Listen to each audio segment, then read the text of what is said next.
ya del año pasado, fue muy gentil, como dicen los franceses, ¿no? Très gentil, al decir que sí el año pasado y este año, pues cuando la gente es tan generosa, pues se puede abusar de ella, ¿no? Y se lo dije y dice, a vosotros, ¿cómo no? Entonces, aquí está con nosotros otra vez, ya le hemos dicho que si viene una tercera vez, sería como la Copa, eso, como la Copa de Europa, ¿no? Que a la tercera vez que la ganas, seguida, se la queda en propiedad. Entonces, algo tendrá que quedar Soy en muy propiedad. catalán y me la llevaría. Te la llevarías. Pues claro, ¿no? Bueno, ya veis que tiene humor, ¿no? Pero tiene también la seriedad de un investigador, de un profesor. Él es doctor en Historia Contemporánea, es profesor de la Universidad de Vic, desde hace ya, bueno, no sé si lo pronuncié bien, Vic. De la Universidad de Vic, es decano de la Facultad de Empresa y Comunicación, ¿verdad?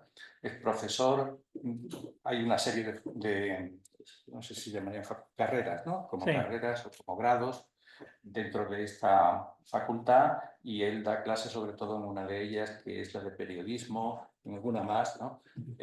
Este año me ha dicho en Historia del Periodismo. Igualmente ha dado materias relacionadas con la economía, con el pensamiento político y además he encontrado un dato, no sé, director del Instituto Catalán de Economía Verde, efectivamente, ¿no? Y ha escrito varios libros importantes, voy a citar algunos de ellos. El futuro ya no es lo que era, es más largo, pero acorto los títulos. O sea, tienen un subtítulo, ¿verdad? Siempre.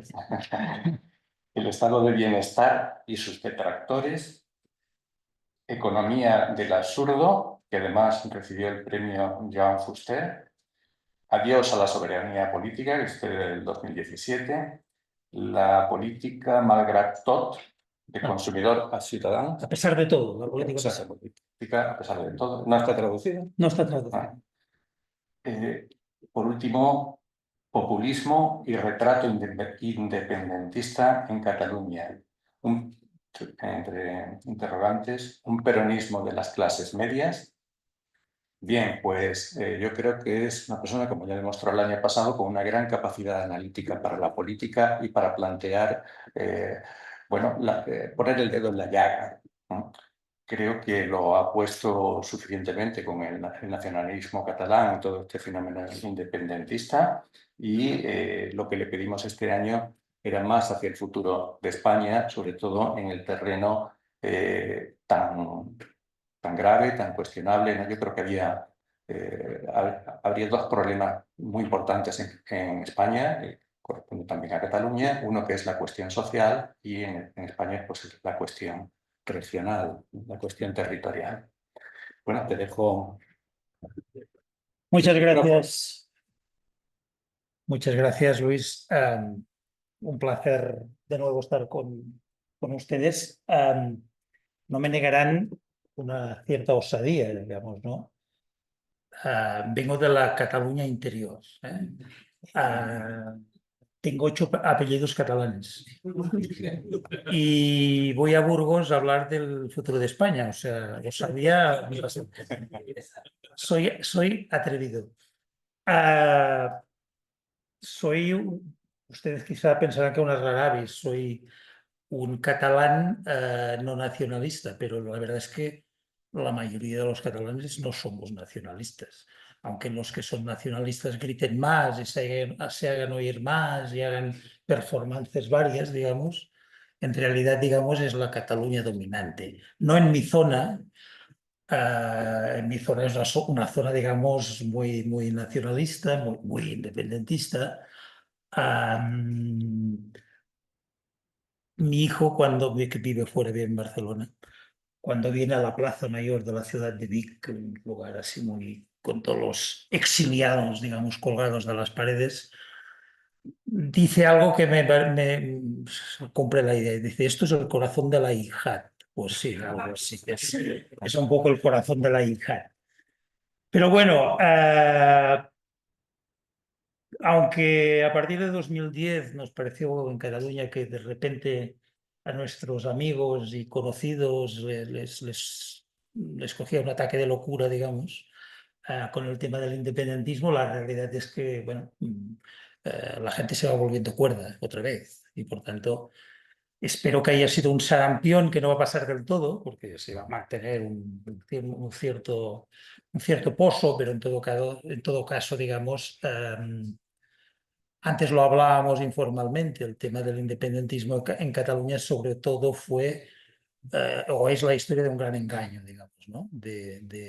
En un momento determinado, algunos líderes políticos encontraron el independentismo como utopía disponible para, digamos, atraer a una población desengañada con la política, viviendo la crisis económica, con falta de expectativas. Y entonces, digamos, utilizaron esta utopía disponible de la independencia y hubo gente, mucha gente crédula que creyó en esta cuestión, que evidentemente no soportaba un análisis racional, digamos. Más que nada que uno puede aspirar a lo que quiera, pero uno primero que se tiene que plantear es si es posible y pensar que, digamos, el melón de romper las estructuras territoriales en la Unión Europea se iba a abrir, era, digamos, ser más osado de que lo que soy yo ahora hablando de todo esto, digamos, ¿no? Por lo tanto, este ha sido un fenómeno que yo espero que estemos ya de salida. Las últimas informaciones parece que va a haber gobierno no independentista en Cataluña, porque en las elecciones ganó el no independentismo en Cataluña. Y por tanto el país va a recuperar una cierta normalidad, o al menos esto esperamos la mayoría de los votantes de las últimas elecciones. Por tanto, hay más gente cuerda que no insensata en Cataluña, aunque los insensatos se hagan oír.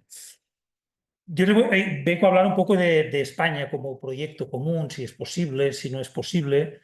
Bueno, la charla podría terminar dentro de un momento diciendo sí, es posible un proyecto compartido en Cataluña, pero vamos en Cataluña, en España, pero vamos un poco a hablar del tema más a fondo y ver algunos pros y algunos contras y sobre todo matizar algunos conceptos, ¿no? Porque en general, cuando se habla de España como proyecto político, se habla desde el nacionalismo, sea el nacionalismo de allá, el de acá o el de más allá, ¿no? Y entonces los nacionalismos tienen propuestas cerradas, ¿eh? En ellas mismas. Y por tanto, los nacionalismos que hay en España, que son diversos, son varios, impiden que sea posible un proyecto compartido de futuro, no un proyecto impuesto, sino un proyecto compartido de España, ¿no? Como voy a plantear un poco, el problema fundamental es el nacionalismo, ¿no? Y la necesidad de que hay que desarmarse de las convicciones nacionalistas, que implica ver culturas y estructuras cerradas donde en realidad hay mentalidades diversas, plurales, abiertas, las cuales se tienen que integrar en un proyecto común, que tiene que ser un proyecto más de valores que de normas, más de respeto que de imposición.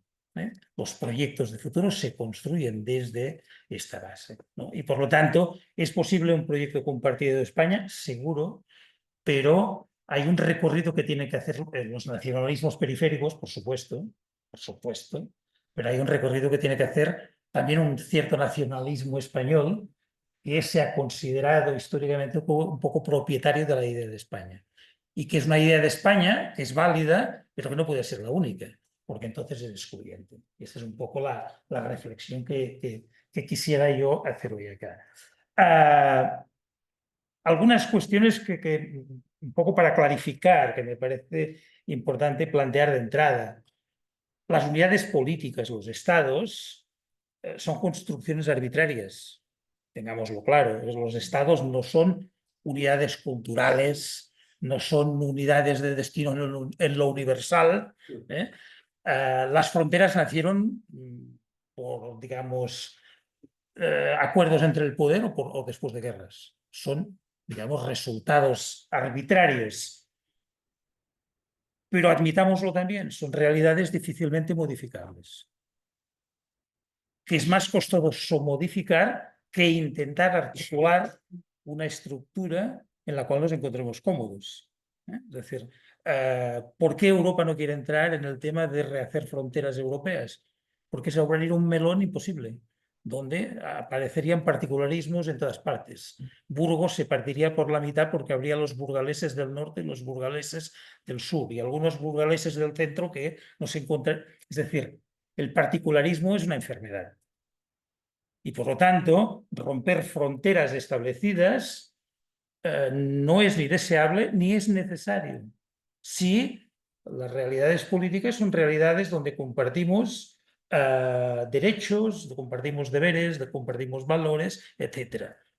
No es necesario que seamos homogéneos. De hecho, no existen comunidades homogéneas. Esto me parece fundamental. No es que los estados no estén compuestos de realidades homogéneas, es que esto que se llama las naciones tampoco. Está lleno de zonas grises, porque en el mundo de la identidad predomina el gris, predominan las zonas de frontera.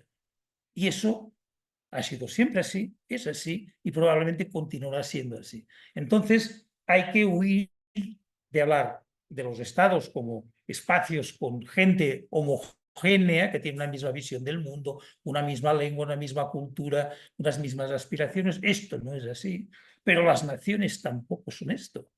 Las naciones son, como plantearé más adelante, son inventos. La nación es un invento. ¿Quién lo ha inventado la nación? Los nacionalistas.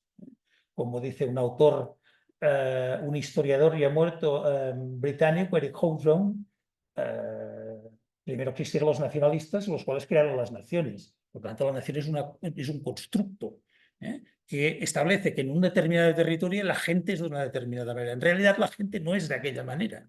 Hay alguna gente, es decir, para el nacionalismo, tengo que ser un determinado catalán, que no le gusta hablar en castellano, es decir, que ha leído unos determinados autores clásicos, que tenga una visión de la historia, etc. Yo no tengo esto. Mis vecinos tampoco. Es decir, no existe el catalán prototípico, igual que no existe el español prototípico. Es decir, existen españoles muy diversos, catalanes muy diversos, de todos los colores. Que se sienten catalanes, españoles, o ni catalanes ni españoles, apátridas, etc. ¿no? Y una comunidad política tiene que hacer posible la vida cómoda de todas las personas con el grado de identidad que tengan, con el sentido de pertenencia que tengan. Yo tengo vecinos que tienen un sentido de pertenencia exclusivamente catalán. Pues larga vida, digamos, no, pero que me acepten, digamos, mi incredulidad en creer poco en definiciones de estas características. Y tenemos que vivir conjuntamente y nos encontramos en el mismo bar y tomamos café y cerveza si conviene. Es decir, las comunidades políticas tienen que ser, por definición, comunidades plurales, donde se imponga la tolerancia, un principio fundamental, el respeto, y ver la diversidad y la pluralidad como algo muy positivo, como algo que nos enriquece, no como algo que nos hace pequeños. La gente que pretende una unidad de destino en lo universal, que pretende, digamos, comunidades cerradas, muy homogéneas, es gente que tiene una visión empobrecedora de la realidad, empobrecedora de la realidad. Algunos creen, yo soy catalán hablante, se nota bastante, ¿no? De hecho, durante el día hablo más en castellano que en catalán, pero me queda, digamos, de mi madre, supongo, lo de catalán hablante. Alguna gente se piensa que hablas catalán para molestar. Digo, no hablamos catalán para molestar. No sé, mi madre me enseñó esto, pero no pasa nada. Y hablo en castellano con la gente que habla castellano, y en fin, y si tengo que hablar en francés, hablo en francés. Pues los idiomas son básicamente para entenderse, no para separarlos, ¿no? Y muchas veces hay esta noción. Por lo tanto, un poco siguiendo el planteamiento de la introducción, son constructos, los estados, los territorios son construcciones, pero son construcciones que es más costoso modificar que mantener en su estructura actual. El coste de modificarse es muy grande. Y evidentemente, en fin, la definición ortodoxa es: los estados son unidades políticas, las naciones son unidades lingüísticas y culturales. Bueno, en realidad, lo primero es cierto: los estados son unidades políticas y administrativas.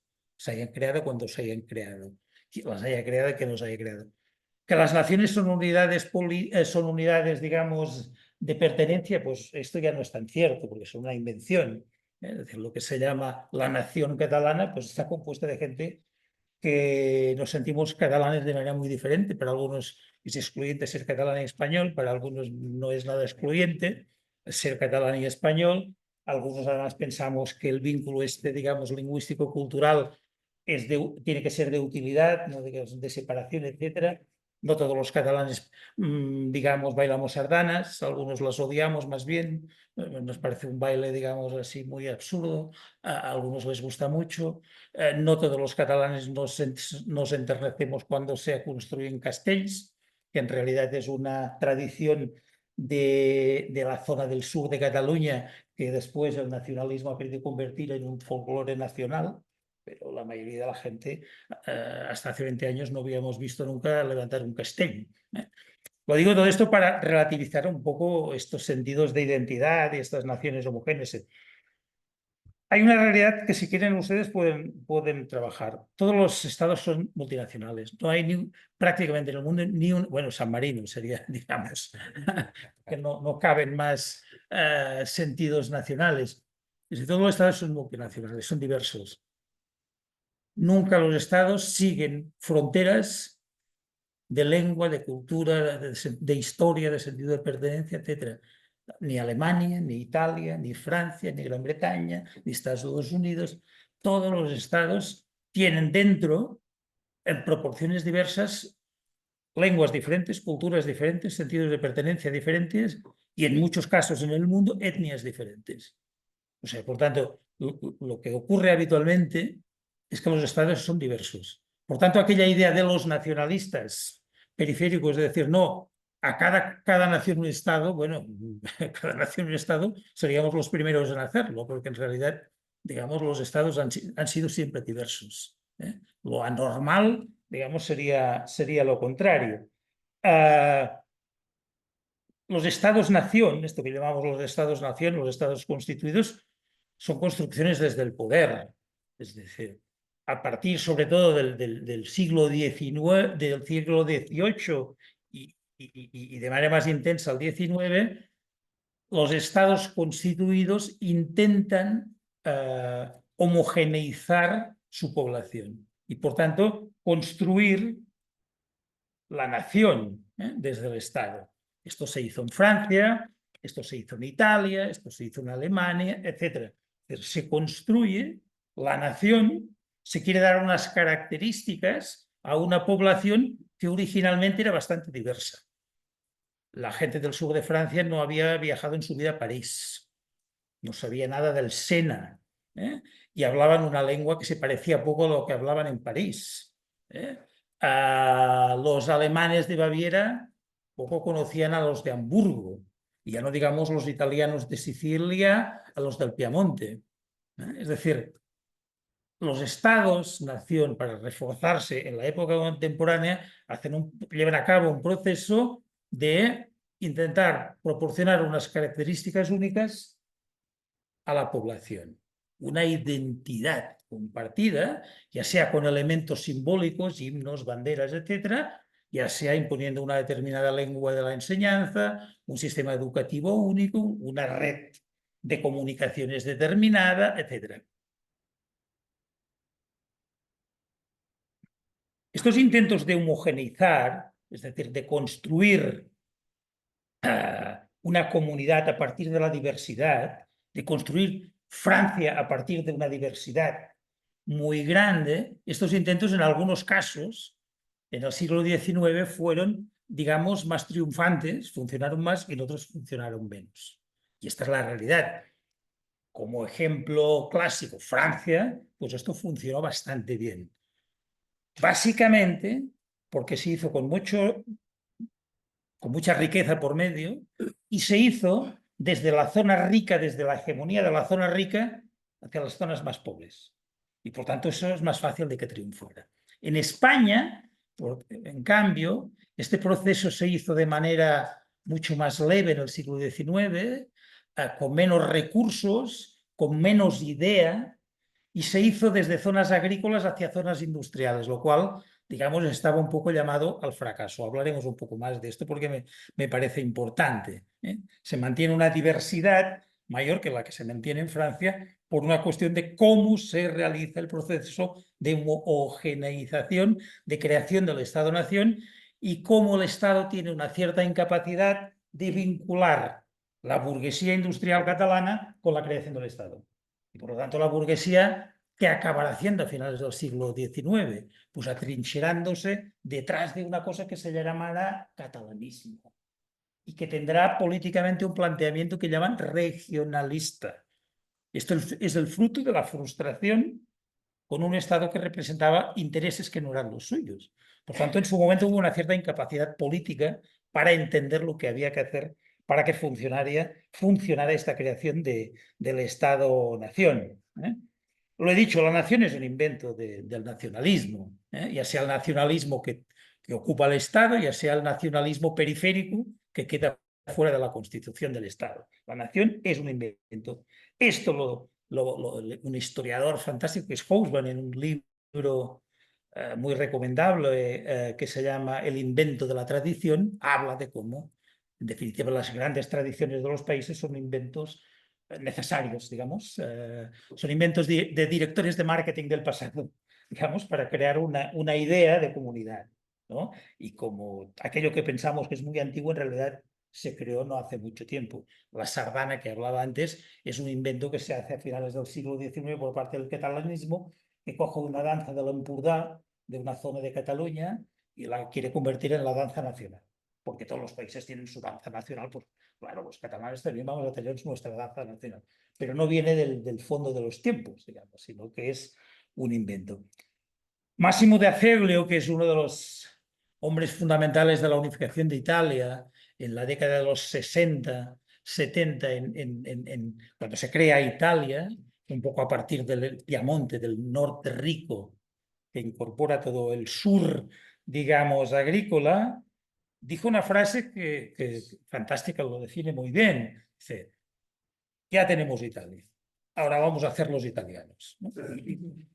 Y define muy bien esto, porque evidentemente la gente de Sicilia pues ni entendía a los del norte, ni le gustaban los del norte, ¿eh? Y tenía tradiciones diferentes, hablaba diferente, le gustaban cosas diferentes, etc.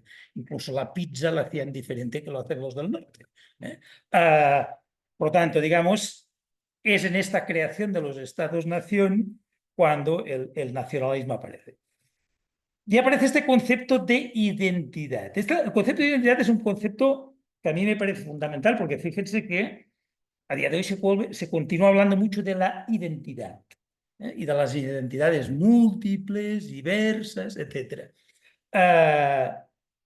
Identidad hace referencia a un conjunto de nociones con las cuales nos identificamos. En el pasado, la identidad, en el siglo XIX, la identidad nos podía venir bastante determinada por el territorio. Si yo nacía en la Cataluña interior en medio del siglo XIX, pues lo normal es que hablara como Jacint Verdaguer, ¿no? Y me gustaran determinadas cosas, ¿eh? Y los fines de semana escribiera poesías en catalán, aunque durante toda la semana hablara en castellano, etc.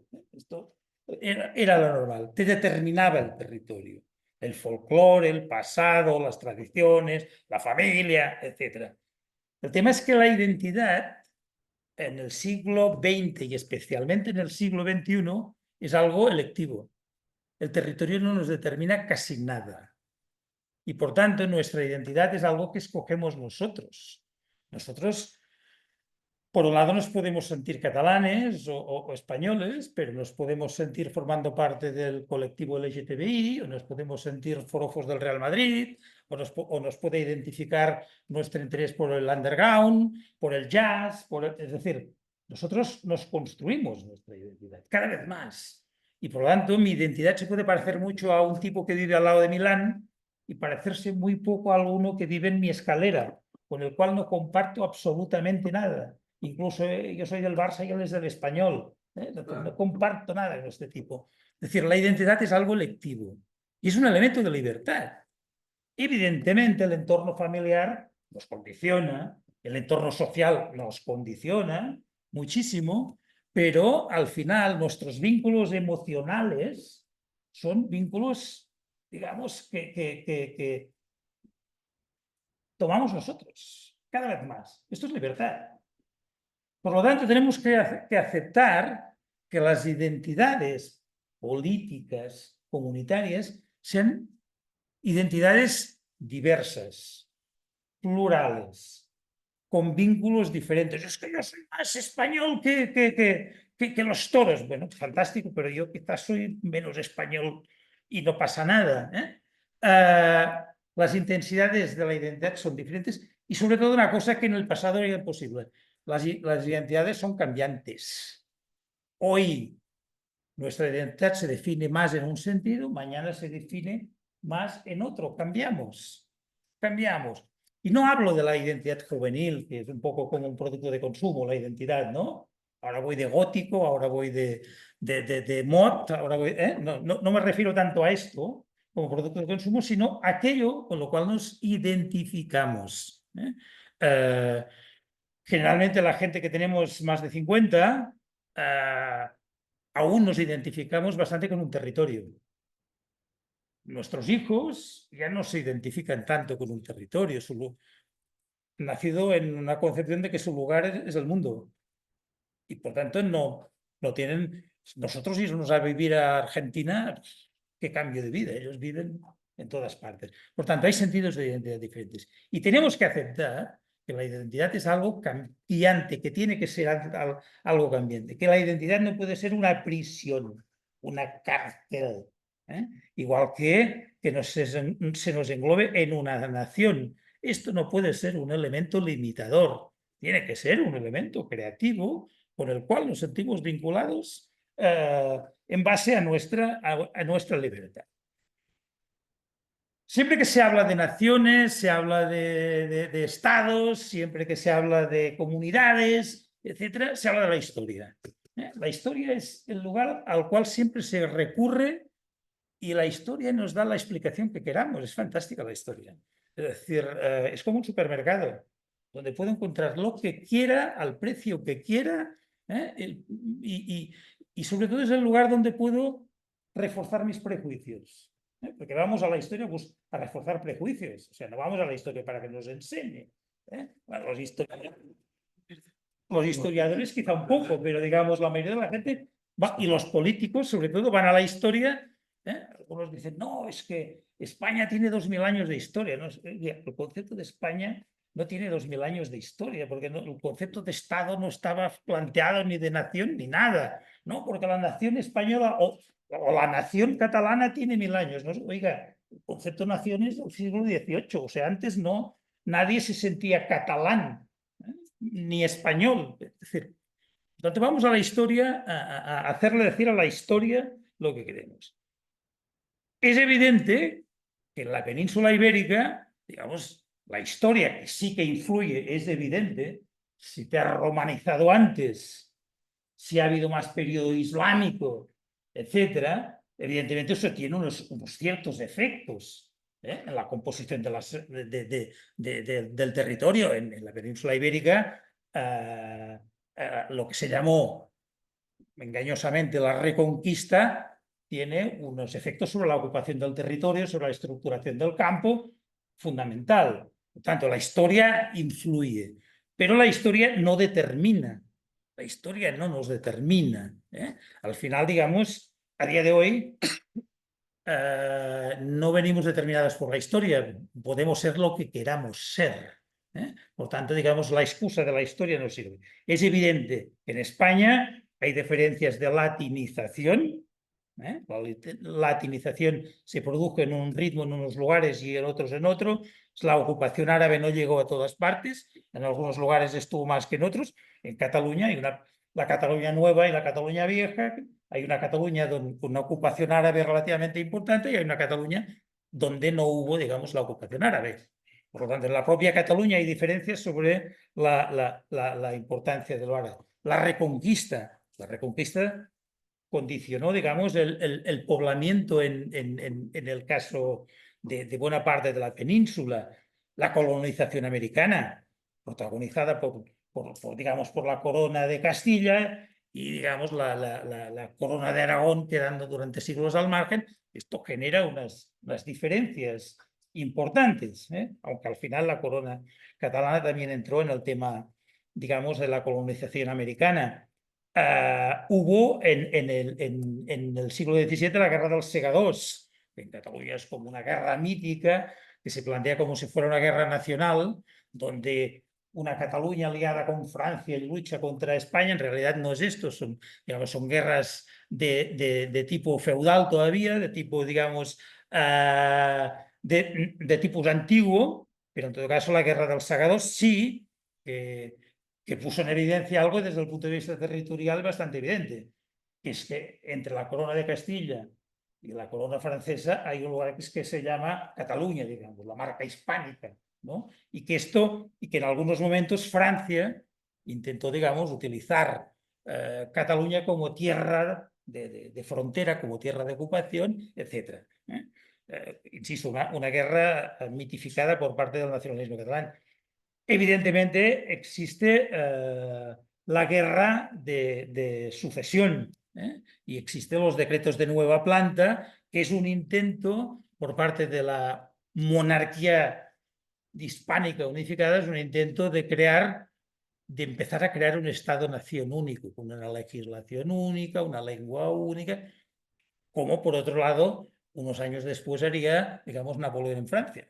Es un intento de hacer esto. En Cataluña, evidentemente, esta guerra se vive como un momento de ocupación no es la guerra de ocupación, la guerra de sucesión fue una guerra, mitad guerra, conflicto señorial, mitad conflicto geopolítico entre las grandes monarquías europeas. Y el bando mayoritario en el cual estaban, digamos, los nobles catalanes resultó perdedor. Pero esto es un conflicto básicamente de posicionamiento de la nobleza, conflictos, digamos, entre nobles. Hay un elemento de diferenciación que sí que es importante, que es la industrialización. Es decir, el proceso de industrialización, curiosamente, en términos del nacionalismo, la Cataluña ocupada por Felipe V y con los decretos de nueva planta, es una Cataluña que se transformará económicamente y que se industrializará gracias a la entrada del comercio colonial, que permite acumular capitales que se invierten, implica disponer de mercados en el exterior, lo cual abona una industrialización siguiendo el modelo inglés en el siglo XIX. Algo que será particular en Cataluña, no exclusivo. Habrá algunos intentos de industrialización en otras zonas de España que no se impondrán, pero en todo caso la industrialización sí que genera una sociedad diferente, genera una sociedad diferente frente a una sociedad agraria, que es la mayoritaria en España, genera una sociedad diferente que es una sociedad industrial, crecimiento de las ciudades, transformación del campo, mecanización del campo, en fin, toda una transformación que genera Españas con estructuras socioeconómicas diferenciadas. Evidentemente, el ejercicio del poder tiene una cierta importancia a lo largo de la historia, pero no es un elemento determinante. Es decir, los reyes católicos significaron en un momento determinado la unión dinástica, la unión de las dinastías de Cataluña o de Aragón y Castilla, pero en realidad no unificaron el país. Es decir, en Aragón, en Cataluña, las leyes eran unas, en Castilla y en León eran otras, en Asturias otras, etc. Lo mismo pasó con la guerra de sucesión. La capacidad de incidir del desenlace de esta guerra sobre la realidad fue bastante relativa. Evidentemente, el establecimiento a partir de 1714 de una monarquía absoluta sí que tiene un impacto en la creación de una corona que intenta hacer llegar su poder al conjunto del territorio. y, por tanto, empezar a hacer desaparecer las diferencias internas. Una legislación propia como vía de crear una unidad política. Evidentemente, eso tuvo algunos elementos de cambio. España vivió, como ustedes saben, una revolución liberal en el siglo XIX, el paso del antiguo régimen a la sociedad, al mundo, digamos, liberal democrático, con ciertas dificultades. Mientras en algunos países vivieron un cambio, Gran Bretaña, Francia, un cambio bastante evidente, bastante claro, en el caso francés muy claro, digamos, la guillotina es muy contundente. El paso de un mundo antiguo a un mundo moderno, en España, ustedes saben, la transformación fue por pasos, primero las Cortes de Cádiz, fracaso de la ocupación francesa de España, después el trienio liberal, que terminó con otro fracaso, y después los proyectos de liberalización progresiva que se hicieron en los años 30, 40 y 50 del siglo XIX. Las desamortizaciones, pero siempre una liberalización hecha desde el poder, con muchas limitaciones, manteniendo los grupos dominantes que había en el antiguo régimen, etc. Por tanto, se habla en muchos casos por parte de algunos historiadores reputados como una revolución liberal fracasada, la de España en el siglo XIX, y por tanto España fue un régimen liberal democrático inmaduro. Esto se pone en evidencia durante la Revolución del 68, la Primera República, etc. Se pone en evidencia estas limitaciones de, digamos, de la Revolución liberal. Esta revolución liberal tiene, digamos, un final más o menos abrupto con la dictadura de Primo de Rivera. Primo de Rivera, copiando el modelo del fascismo italiano, intenta, digamos, sin acabar con el sistema liberal democrático, intenta tomar una vía autoritaria para no tanto afrontar los problemas nacionales que pudiera haber en España, sino los problemas sociales. Aquí el peligro antes de la dictadura de Primo de Rivera es el movimiento obrero. Es el movimiento obrero, digamos, que está zarandeando el sistema político. Después, digamos, de la Segunda República, ustedes saben que el franquismo sí que es un intento de acabar con un sistema liberal democrático que en Europa estaba en crisis, fascismo italiano, nazismo alemán, dictadura en Portugal, etc. Y siguiendo un modelo nacional católico, intenta, digamos, poner en el centro de la noción de España el tema de la unidad en torno a una visión absolutamente sesgada de lo español. Volveremos a ello. ¿Cómo se construyen los estados-nación en Europa? Muy rápidamente. Básicamente, hay tres modelos de construcción de los estados-nación en Europa. Hay el modelo napoleónico, que es el más conocido. Es decir, construir un estado potente, una administración pública, administración económica y una administración, por primera vez, que es presente en el territorio. Funcionarios en el territorio, guardias en el territorio, policía en el territorio.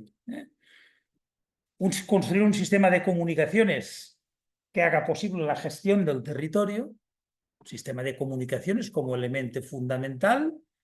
Esto a partir de 1830 con el ferrocarril, esto será muy importante, construir una unidad visible, crear una capitalidad potente, crear un sistema educativo único, por lo tanto, un sistema educativo que establece lo que se enseña en todas las escuelas de Francia, establecer un idioma único, desterrar lo que llaman en Francia los patois, las hablas de campo, digamos, y establecer lo que se habla en París como idioma único, el sistema de enseñanza con funcionarios.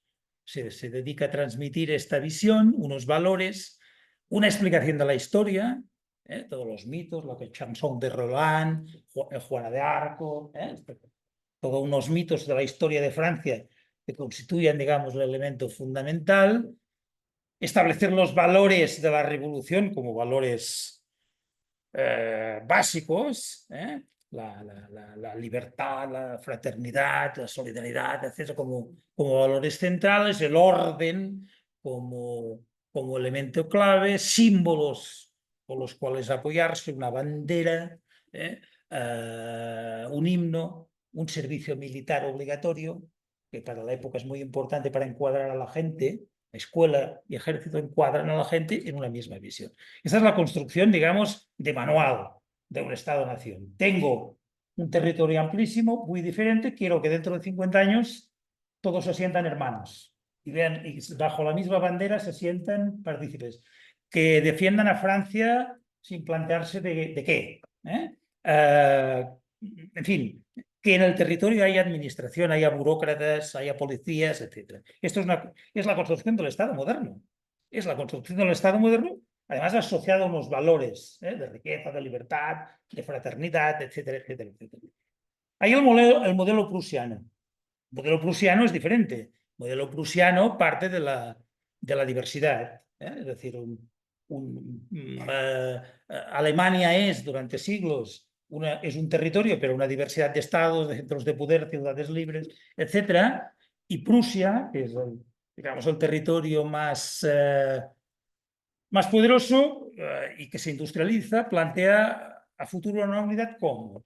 Haciendo primero la unidad económica, es decir, creando un núcleo de intereses y, por tanto, creando una zona económica un régimen aduanero único, la Zollverein que se llama, y entonces Prusia cree, y lo consigue, que a través del beneficio económico que genera crear un espacio económico único, se podrá hacer la unidad política. Y así es como la Zollverein es de 1834, la unidad es de 1871, con Bismarck como referente de esta unión. Alemania, como está constituida por ciudades y estados muy potentes, nunca tendrá una capitalidad fuerte como París. Aunque Berlín sea una ciudad importante, Alemania es un Estado-nación diverso. Por eso su estructura será federal. Será federal y los territorios alemanes continúan siendo muy, muy, muy potentes. Alemania es fuerte desde la diversidad, no desde la unicidad absoluta, digamos, ¿no? Por lo tanto, es una construcción de Estado muy diferente. Es el crecimiento económico, es interesar en el crecimiento lo que nos va a hacer fuertes. Y existe, en tercer lugar, el antimodelo español, digamos, que intenta ser el primero, que intenta hacer el modelo francés, pero sin las capacidades del modelo francés. España, a comienzos del siglo XIX, es un país en declinación, es un país, digamos, que perderá las colonias, que ha colonizado América de una manera absolutamente medieval y no de una manera moderna como ha hecho Inglaterra, y por lo tanto las colonias le van a ser más una carga, digamos, que otra cosa. Por lo tanto, España, que es un país en declinación, el control del Estado corresponde a las fuerzas agrarias, a los propietarios agrícolas, a los grandes terratenientes, a los agraristas, los cuales tienen una capacidad de interesar a los sectores industriales catalanes o vascos, porque la industrialización en el País Vasco empieza más tarde, pero en el sector siderúrgico tomará un cierto relieve. Este Estado agrarista digamos, no consigue enlazar con los intereses periféricos, que son intereses más bien industriales. Eso no es literatura, es decir, esto implica que los intereses agrarios pasan ¿por qué? Pasan por intentar exportar granos a Europa y América. Y por lo tanto son partidarios de la liberalización económica. Vendemos grano a cambio de productos industriales. Mientras que los productores industriales son partidarios del proteccionismo, proteger el mercado interior. Por lo tanto, las políticas económicas son diversas. Y los catalanes y vascos a lo largo del siglo XIX, su gran reclamación de los industriales, que no son para nada nacionalistas ni catalanistas y hablan en castellano, digamos, su reclamación es políticas proteccionistas. Reclaman que el Estado les escuche. Y esta actitud, digamos, de un Estado en manos sobre todo en la época de Isabel II, de una monarquía corrupta, digamos, con unos intereses, digamos, en su entorno muy, muy de tipo agrario y de especulación con el capital exterior, etcétera, etcétera, sería largo de explicar, hace que hacia finales de siglo aparezca el planteamiento regionalista como un elemento de defensa ante un Estado que no representa los intereses periféricos.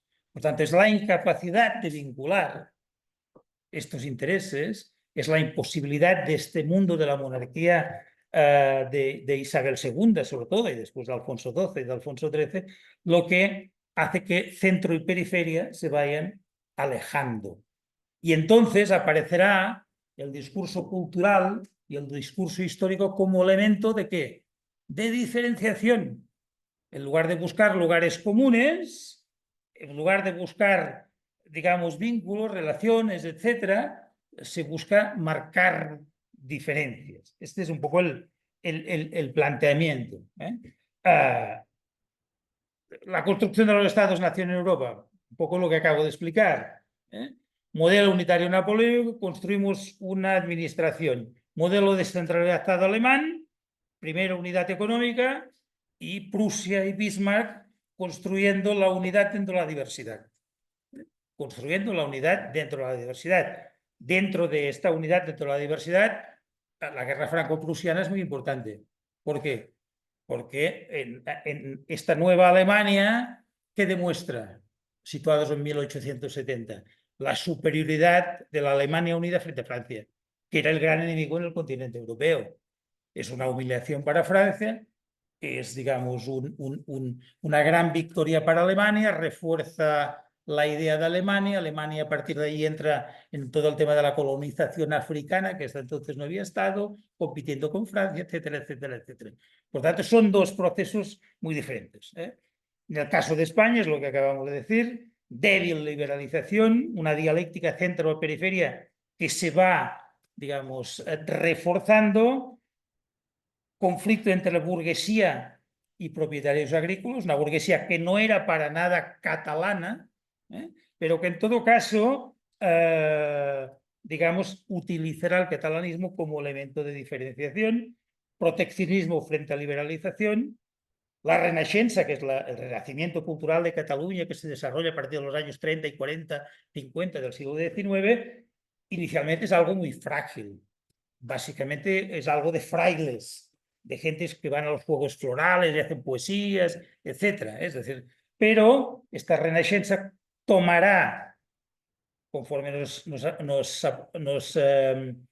vayamos acercando a finales del siglo, tomará más refuerzo porque la burguesía descontenta se irá vinculando a este catalanismo y le dará un significado político. La primera Renaixença tenía como modelo el modelo occitano de Francia.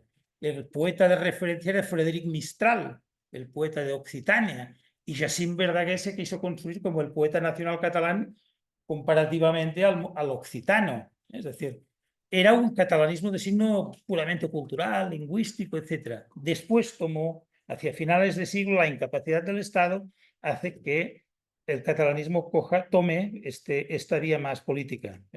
Por tanto, el catalanismo de finales de siglo es un catalanismo de interés, es un catalanismo como instrumento de hacerse oír en España, memorial de agravios, es decir, declaraciones al rey, etc. Hasta que en 1901 se crea la primera candidatura catalanista para intentar, digamos, ya ir directamente al campo político. Cambó, Prat de la Riba, como políticos que después formarían parte de la derecha nacionalista catalana hasta la guerra civil, ¿no? Un proceso similar ocurre más tarde en Cataluña, en el País Vasco.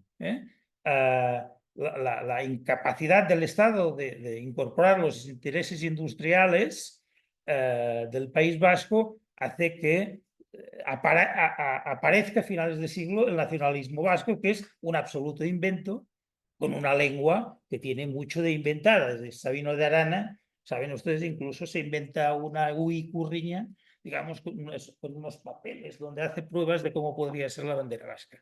Es decir, el nacionalismo vasco es aún más tardío que el catalán y, digamos, muy funcional, muy por intereses. Situados en el cambio de siglo, hay una cierta importancia y es España va deveniendo cada vez más débil, un país cada vez más débil y, por tanto, un país menos atractivo para los que tienen intereses industriales. No juega ningún papel en Europa. La crisis del 98 es una crisis importante. Moralmente, políticamente, se pierden las últimas colonias que eran importantes para catalanes y vascos. Y, por tanto, se considera que la monarquía no es ni capaz de mantener unas colonias que tenían un cierto interés económico.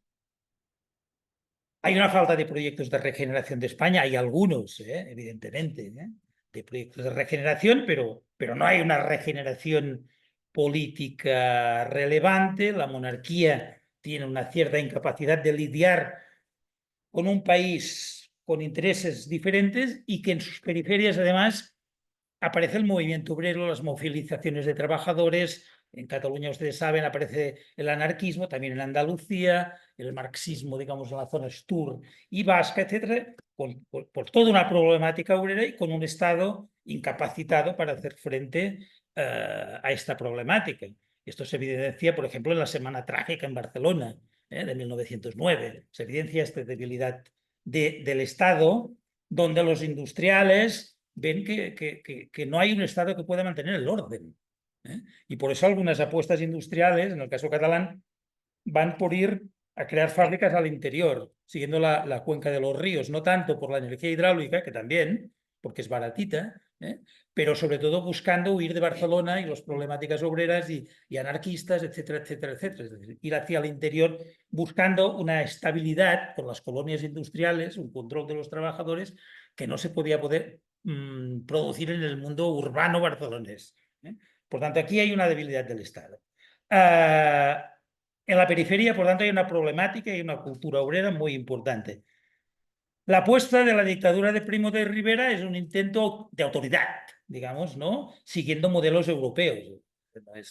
Es bastante evidente que Primo de Rivera es un intento de reproducir el fascismo italiano o la idea de Mussolini, un Mussolini que en el 23 aún no era el dictador que devendría a partir del año 26-27. Los primeros años Mussolini practica una política, digamos, más o relativamente más moderada. Ni que decir tiene que la gran burguesía catalana está de acuerdo con Primo de Rivera. Cambó, catalanista, industrial, tipo que básicamente lo que le interesaba era enriquecerse, hacía artículos defendiendo, digamos, la dictadura de Primo de Rivera y, de hecho, mientras tocó la dictadura se fue a Sudamérica y a hacer negocios, digamos, y volvería después ya muy enriquecido. Es decir, hay una burguesía que lo que quiere es orden. Lo que quiere básicamente es orden. El advenimiento de la República, desde muchos puntos de vista, evidentemente fue la recuperación de libertades, fue un intento de sociedad y de sistema político liberal democrático clásico, pero con una polaridad en el campo y en la industria muy grande, que evidentemente hizo que la República resultara relativamente fallida y, digamos, en este contexto se diera el levantamiento militar de Franco, ¿no? Es un intento, como ustedes saben, la República de dar salida a la diversidad. Se acepta, situados en los años 30, que España es diversa, culturalmente, lingüísticamente, etcétera. Hay un intento de dar salida a la diversidad, ¿no? Los estatutos de autonomía es una manera de reconocer, no de establecer un Estado federal, pero sí de reconocer que hay una diversidad lingüística y cultural y que, por lo tanto, eso se tiene que recoger. Es un intento de aceptar la diversidad. Digamos que históricamente la cultura de izquierdas es más abierta a una visión más abierta de España, ¿no? Más diversa, más plural, etcétera, frente sobre todo a las derechas duras que hay durante la República, no tanto al centro, sino a las derechas más duras, que tienen una visión de España mucho más restrictiva, mucho más cerrada y que de alguna manera son las que dan al levantamiento de Franco este carácter de recuperación de la unidad de España, que quiere decir la recuperación de una visión determinada de España ligado a la cultura católica, a la cultura autoritaria, etcétera, y a la negación de la diversidad, ¿no? Y es en este momento, en la República y después con Franco, cuando, digamos, se produce esta polaridad de lo que después se llaman las dos Españas, una polaridad que ha sido muy fuerte. Ustedes saben que hay intentos muchas veces de hacer renacer esta idea de las dos Españas, aunque en realidad la polaridad actual en relación a la visión de España no es ni mucho menos la de los años 30 y mucho menos la del franquismo. El franquismo es el triunfo de una de las Españas, en el peor sentido de la palabra. Y cuando digo una de las Españas no quiero decir España contra Cataluña, que a veces en Cataluña no, el franquismo es el levantamiento de España contra... No, diga, que en los mismos balcones que ahora hay banderas independentistas, en el 39 había, digamos, banderas recibiendo a Franco. Esto es mi ciudad, digamos. Pero eso está calcado, por tanto, digamos, el franquismo no es un levantamiento de España contra la Cataluña, es el levantamiento de una cierta España, en la que está Cataluña, contra otra visión de España más diversa, plural, laica, etcétera, etcétera, democrática, etcétera. Y por tanto, y esto nos ha marcado a todos mucho, durante 40 años predominó esta visión ultraunitaria de España, es entender lo español como una especie de jaula, en la cual, digamos, no había salido, negar cualquier diferencia, empezar algo que a veces todavía funciona y tendríamos que ir superando si queremos un futuro compartido, es hacer del anticatalanismo una ideología. Es decir, activarse a partir de hacer anticatalanismo. Lo cual no niega que hay un catalanismo que se afirma haciendo anti-España. Es decir, y de hecho se necesitan los dos planteamientos, se alimentan mutuamente. Pero en todo caso, como se ha visto, y sin entrar en temas políticos concretos, pero digamos, el anticatalanismo es un recurso para generar una cierta cohesión de una cierta España, de un cierto votante. Eso funciona.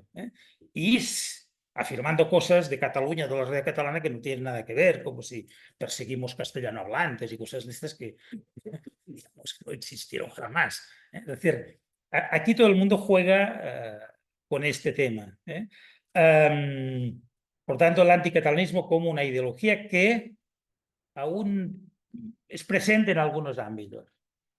Evidentemente, el franquismo hizo algo mucho peor, que es que creó una España del atraso, del retraso, de la España que había que migrar, de la España en blanco y negro, la España de las ciudades sin servicios, etc.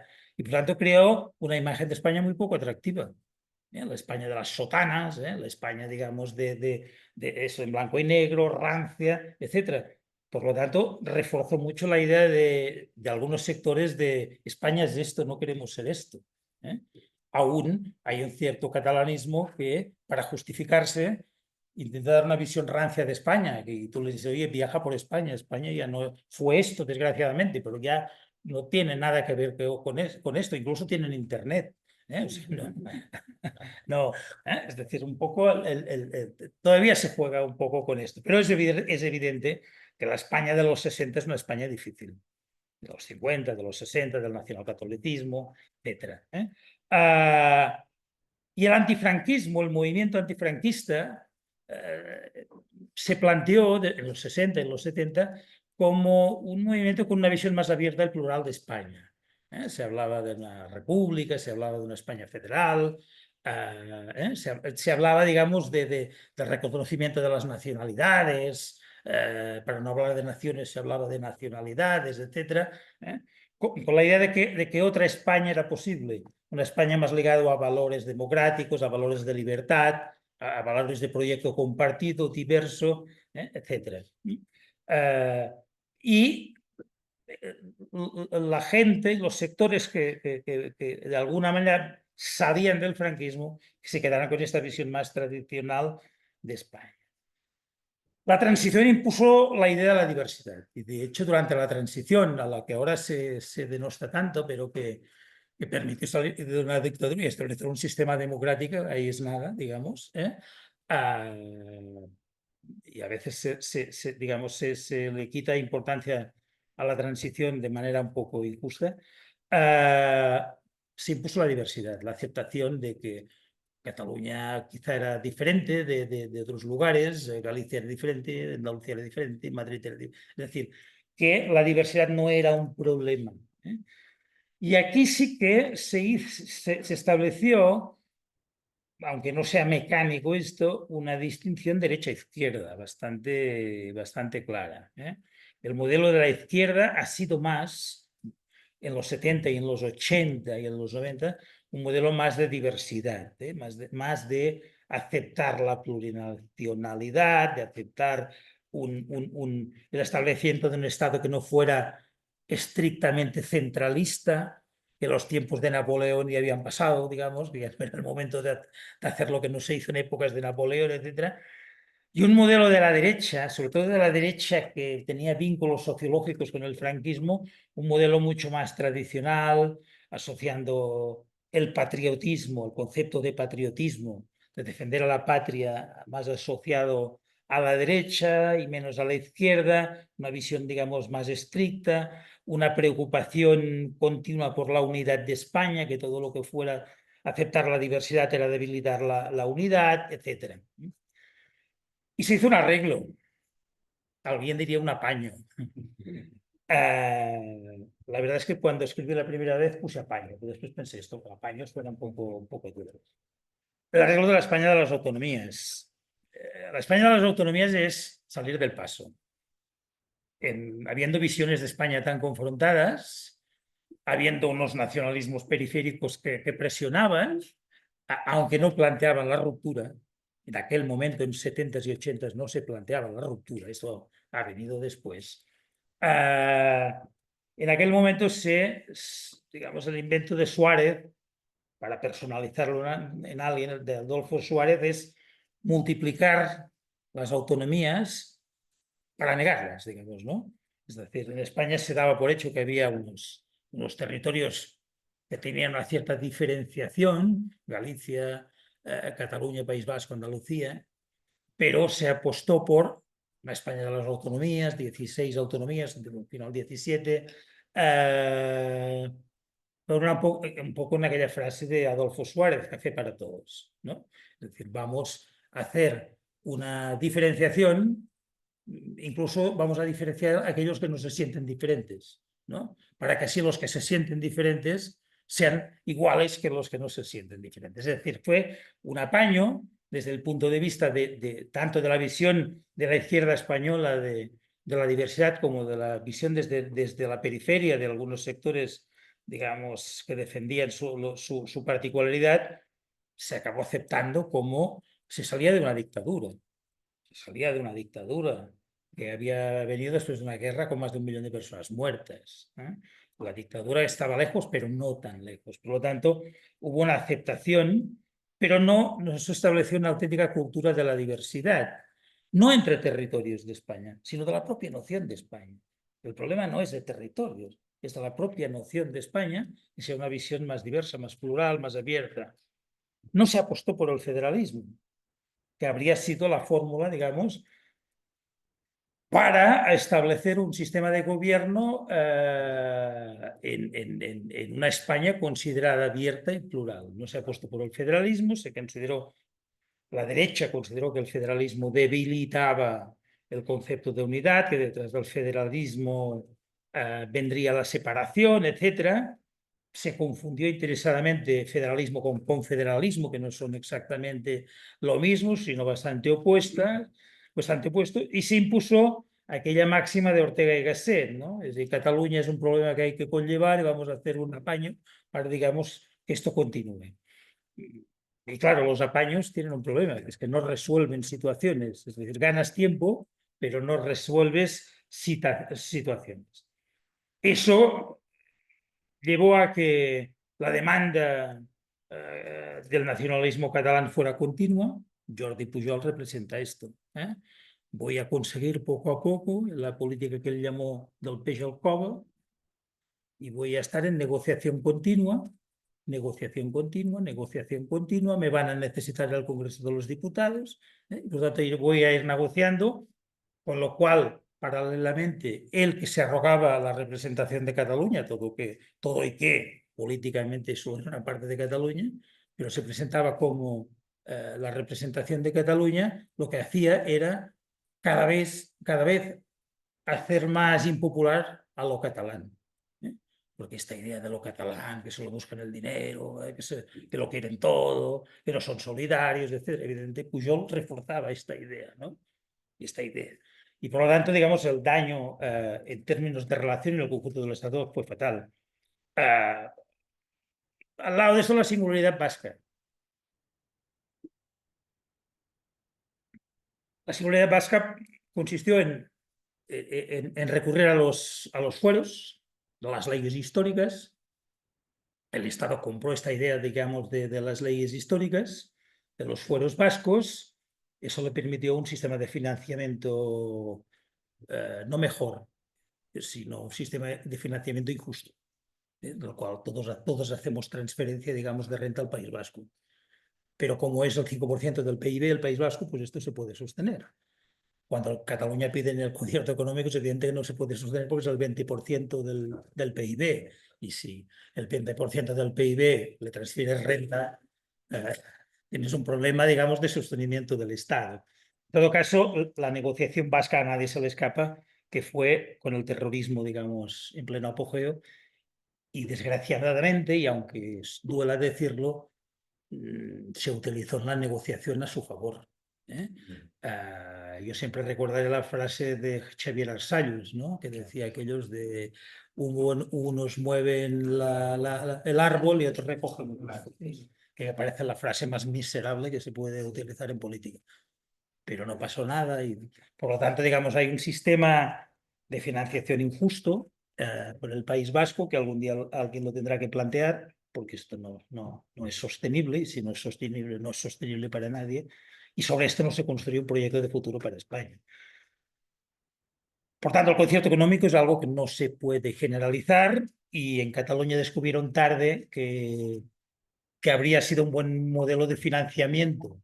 Pero Pujol en aquel momento pensó que su estrategia era mejor, ¿no? Les voy a tener cojetes del cuello y vamos a ir negociando. Es la idea, digamos, de negociación continua, no de proyecto compartido. No de proyecto compartido. Esta es un poco la falacia del nacionalismo. Es decir, plantear un conflicto de dos nacionalismos donde lo importante es yo ir ganando batallas, aunque sea poco a poco. Quizá habría que plantear esto no en términos de nacionalismos, sino de desarmarse los nacionalismos y hablar de cómo construimos este futuro compartido. El planteamiento es un poco diferente. ¿Por dónde pasa la solución? No lo sé, si lo supiera, la vendería al mejor postor. Pero en todo caso, no hay salida con los nacionalismos.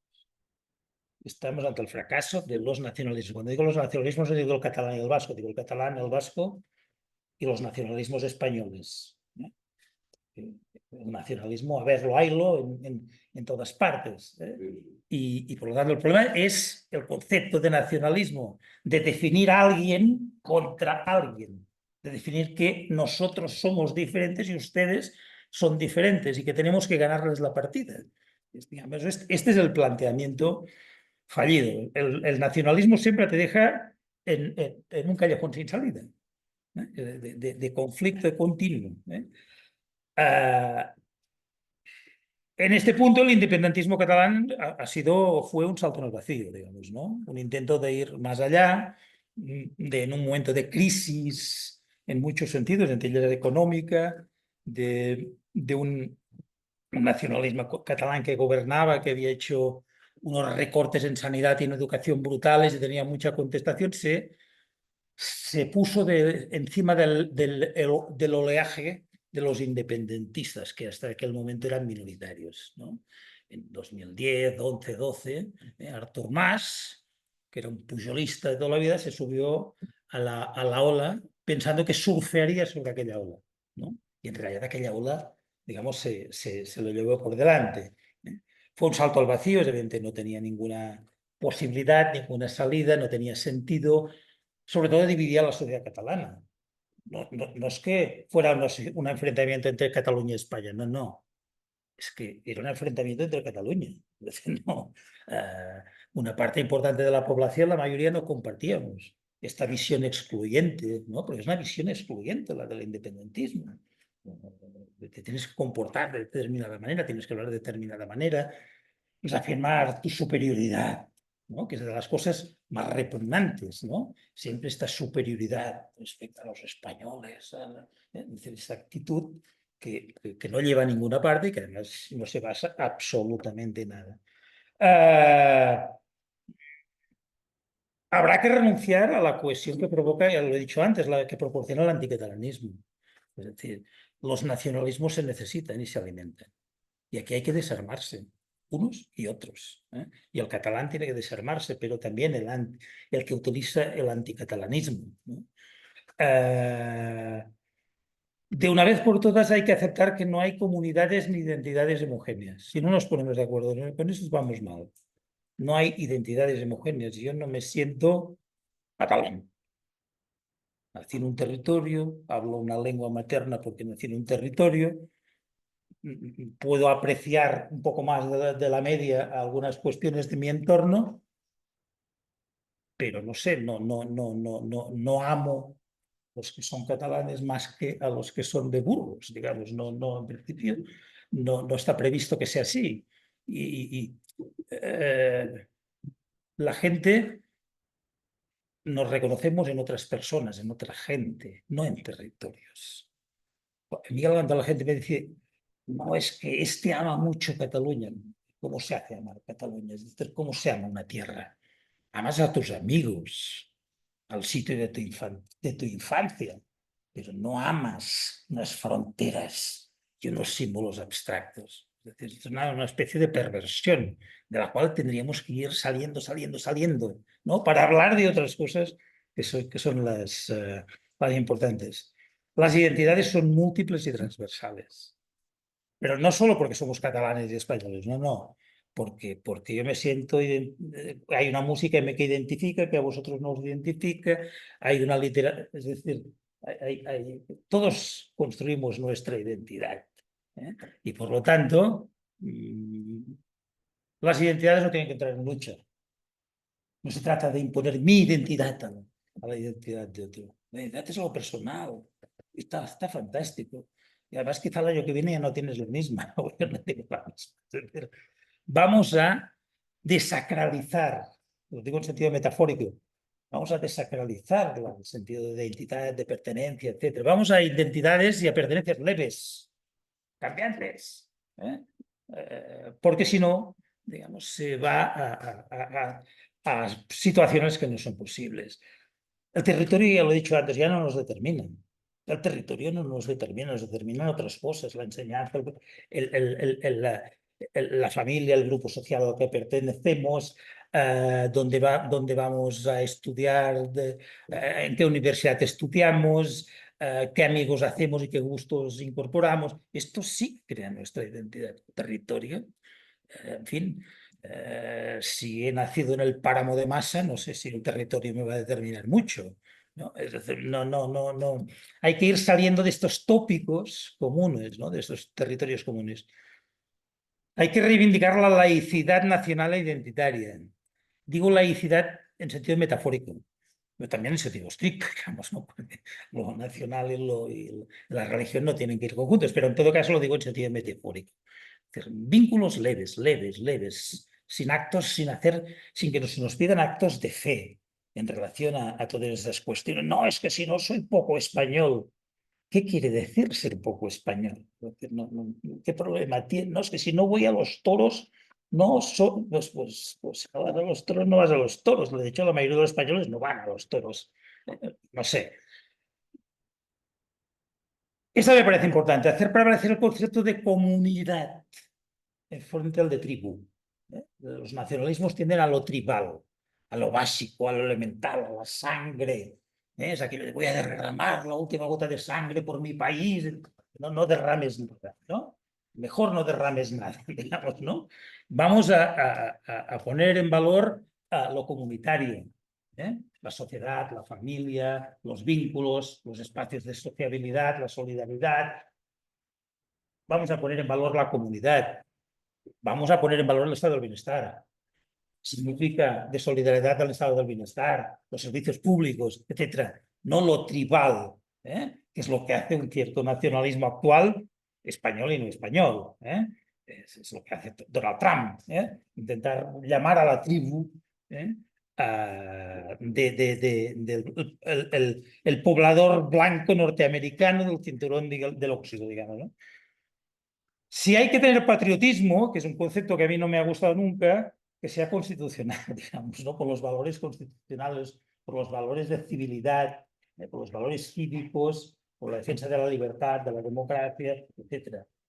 El patriotismo que sea de esto, no patriotismo irreflexivo, irracional respecto a valores, ¿no?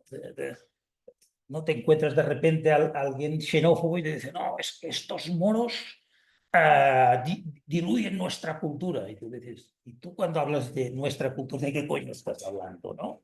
Porque te muestras tener muy poca. Es decir, el patriotismo de los valores. Valores compartidos, valores... El concepto de laicidad me parece, en este sentido, digamos, metafórico, un tema clave. El federalismo. El federalismo no ha gozado nunca en España de una gran estima, ¿no? Los nacionalistas no les gusta el federalismo porque creen que es homogeneización. A mí alguna vez por la calle, y unos chicos jóvenes, y recuerdo una vez, pasaron yo hago cierta intervención pública en Cataluña contra el independentismo y tal, y me pasaron los chavales por el lado y cuando estaban ya un poco locos, para insultarme me dijeron, ¡federalista! Y yo pensé, ¿dónde coño han estudiado esos chavales? Porque si esto es un insulto, que más que tío se lo vea, ¿no? Federalismo es un método, no es una ideología el federalismo, es un método de gestionar la diversidad, es un método de gobernanza para gestionar la diversidad. Federalismo quiere decir acuerdo entre la diversidad, aceptar que somos diferentes y que hacemos acuerdos. Y que en estos acuerdos seremos leales, que es algo que el nacionalismo no entiende. La lealtad, si pacto algo, soy leal. ¿No? Ahora ya, como ya tengo esta parte, ahora quiero más. Bueno, no, esto no sería lealtad. Si algo es el nacionalismo, y se está viendo con los independentistas en el Congreso de los Diputados, si algo no tiene es lealtad. El federalismo implica el principio de subsidiariedad. Lo que se puede resolver en el ayuntamiento no hay que resolverlo en la comunidad autónoma, ni en España, ni en Europa. Esta idea de que el poder, cuanto más próximo está, mejor. Principio de subsidiariedad, que quiere decir diferencia, porque se van a resolver de manera diferente las cosas en diferentes lugares, ¿no? Pactar las diferencias. ¿Y cómo se gestionan las diferencias? Esto es importante. Pactar las diferencias, ¿no? Seguro que tenemos visiones diferentes respecto a la financiación autonómica. Seguro. Bueno, vamos a verlas y vamos a pactarlas, vamos a establecerlas y después vamos a imponemos el método de la práctica y del error y vamos cambiando, ¿no? La prueba y error, etc. Pactamos las diferencias y cómo lo gestionamos. Tenemos un problema en los últimos tiempos, más allá de lo español, que es un cierto esplendor del identitarismo nacional, es decir, las nuevas extremas derechas están imponiendo la idea nacionalista en todos los países, por lo tanto hay un cierto rearmamiento de si ya lo diré bien, identitarismo nacional. Las nuevas extremas derechas en Francia, en Italia, en Hungría, en fin, esta idea de la tribu que decía antes, ¿no? De cerrarse en lo nacional, que es algo imaginario, delante de un mundo que no entendemos, pues vuelta, digamos, a la oscuridad medieval, etc. Y es un poco la idea de pasar de la razón a la emoción, que es lo que hacen, digamos, los populismos, ¿no? Es decir, hacer evolucionar a la gente del análisis racional al análisis emocional, ¿no? Y por lo tanto, tú te sientes humillado, pues responde de manera dura, ¿no? Y vota lo que más molesta, y etcétera. Es esta idea de lo emocional. Si a esto le sumamos la aparición de planteamientos identitarios nuevos, temas de género, etcétera, con mucha gente que se siente desplazada y, digamos, la masculinidad tradicional ha desaparecido y no hay una masculinidad de repuesto, pues la extrema derecha ya me da respuestas. La culpa es del feminismo, ¿eh? Y hay que volver a las mujeres a lo largo de toda la vida y tal, ya se acabó tanta tontería. Es decir, respuestas simples a temas complejos, la emoción como elemento clave, el mal humor como elemento de movilización, y todo esto apoyándose en que en las migraciones. Las migraciones son generadoras de trincheras identitarias. Vienen los de fuera, nos quitan el trabajo, diluyen nuestra cultura, no son como nosotros. Estamos ante la gran sustitución de la población blanca por esta población que viene del sur, etcétera, etcétera. Por lo tanto, las migraciones se llevan el palo, digamos, y es el elemento de cohesión de las nuevas derechas.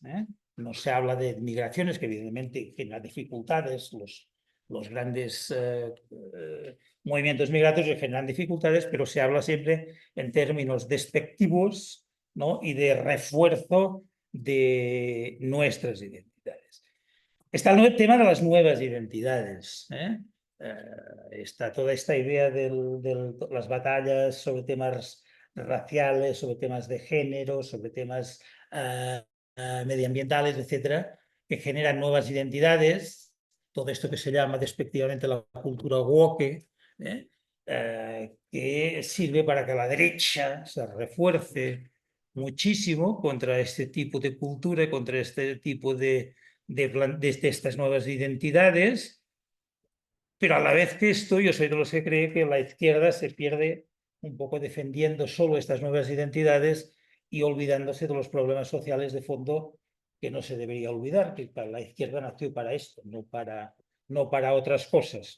Y la izquierda acaba representando a identidades que provienen de planteamientos burgueses y no representan a la clase obrera que había sido, digamos, su sujeto histórico. Por tanto, esto genera algunos problemas. La identidad deviene un refugio, tanto a izquierda como a derecha. Voy acabando, sí. Deviene un refugio y por lo tanto genera trincheras. Se generan. Claro, dentro del federalismo, los valores compartidos tendrían que ser los de la colectividad, no los individuales. Los valores individuales hay que ser respetados, pero son valores individuales. Los colectivos son la libertad, la democracia, los servicios públicos, la solidaridad, etc. Estos tendrían que ser los valores. Para acabar, la última diapositiva. ¿Cómo no se construye un proyecto común? Es decir, ¿qué nos asegura el fracaso de un proyecto de España? Ideas supremacistas. Nosotros somos mejores. Estos españoles no sé qué, o estos catalanes no sé qué. Supremacismo es lo peor, porque nos creemos una posición de dominio que en realidad sobre la cual no podemos construir nada. La negación de la diversidad, la idea de la pretensión de homogeneizar. No, es que los españoles tenemos que ser iguales. Los españoles por definición no somos iguales, pero no son iguales los de Burgos, o sea, entre ellos. Una concepción cerrada de la identidad. Hay que abrirlo esto. La identidad es algo particular. Esta idea de que el Estado es algo propio, el Estado es algo de lo español rancio, digamos, y no algo compartido. No, el Estado tenemos que ser todos. O si no, no hay proyecto compartido. Hay que abandonar esta visión estrecha del patriotismo. El patriotismo no es levantar muchas banderas españolas, patriotismo no es hacer grandes paradas militares. Patriotismo es trabajar por tu país, por tu colectividad, por tu entorno, porque haya buenos servicios públicos, defender la sanidad, la educación, etc. Esto es patriotismo, si es que hay patriotismo. Patriotismo no es tener la bandera más grande, porque esto es fácil. Hay que salir de la estrategia de la polarización, que es de los problemas, yo creo, importantes que tiene España. polarización política brutal, brutal. Los partidos no se hablan entre ellos, se odian entre ellos, se insultan entre ellos. Y ya no voy a decir quién tiene más razón o menos razón, pero esta polaridad de la política española, que también está en otros países, es una polaridad abyecta, brutal, es decir, que impide acuerdos que tendrían que en un país moderno hay que hacer. Los grandes partidos tienen que pactar algunas cuestiones. Se refuerza lo propio negando al enemigo. Se habla del enemigo. Se utiliza el lenguaje del politólogo Carl Smith. Yo digamos, cohesiono los míos fijando a un enemigo. ¡Ni agua! Y tal. Le pongo una etiqueta al enemigo y entonces cohesiono a los míos. Pero en realidad el país no avanza con esto. El país no avanza. Tiene que haber contrincantes en política, nunca enemigos. Esto es un tema que a mí me parece fundamental, la base de la democracia. No se construye un proyecto común si este proyecto común va ligado a una sola ideología. Tiene que ser compartida por ideologías políticas diversas, no por todas. Evidentemente hay ideologías que niegan la base de un proyecto compartido, pero los grandes partidos tienen que tener una concepción, defender una concepción desligada de una ideología. No construiremos un proyecto común si no aceptamos la diversidad lingüística y cultural. La diversidad lingüística y cultural no es un problema, no lo fue jamás. El castellano no está en peligro ni en Cataluña ni en ninguna parte, por suerte del castellano. Por tanto, que se habla en catalán, que en gallego, no debilita nada. El castellano, el español, tiene que ser la lengua común, compartida, que conocemos todos. Y esto en realidad es así. Aunque el independentismo catalán algunas veces les guste jugar a esto que no, yo no sé castellano, yo no sé español, ¿no? Y hablen al Congreso de los Diputados en catalán para chinchar, digamos, al otro nacionalismo. En realidad esto no es un problema. A nivel real no es un problema. No es un problema. Entonces, habría que ser de ahí. Y la última, hay amores que matan. Demasiado patriotismo, demasiado una visión única de España, etcétera, impide la posibilidad de un proyecto compartido. Yo creo que habrá un proyecto compartido, pero hay que desarmarse verbalmente, argumentalmente, de muchas cuestiones y asumir la diversidad, insisto, como algo que nos engrandece, que nos hace mejores, de lo cual podemos aprender y no algo que nos debilita. Cuanto más diversa sea la visión que tengamos de España, más fuerte va a ser. Más fuerte va a ser. Vivimos no hace poco en Cataluña, no sé si vivieron acá, esta final de la Copa de Europa de fútbol, en la cual, digamos, me gustó, nos salvaron los muebles, un moro y un negro. Fantástico, vamos bien. Hizo más esto para la diversidad, digamos, cultural de España que muchas otras cosas. Pero curiosamente, en Cataluña nunca se había visto un seguimiento tan profundo de la selección española de fútbol como se siguió en estos tiempos, para, digamos, sonrojo de los independentistas, ¿no? ¿Por qué? Porque fue espontáneo, porque no se vendió esta competición ni esta final como algo rancio, sino como algo que protagonizaban los tipos, además bastante normales, jóvenes, que tenían buen rollo entre ellos. Y entonces la gente se apuntó a esto. Yo he visto en otros momentos, en otras situaciones, un poco más, ¿no? de distancia respecto a la selección española porque se asociaba a cosas que ya no se asocian. Y pensé, pues quizá vamos en un buen camino, no todo mal en esta vida. En fin, gracias.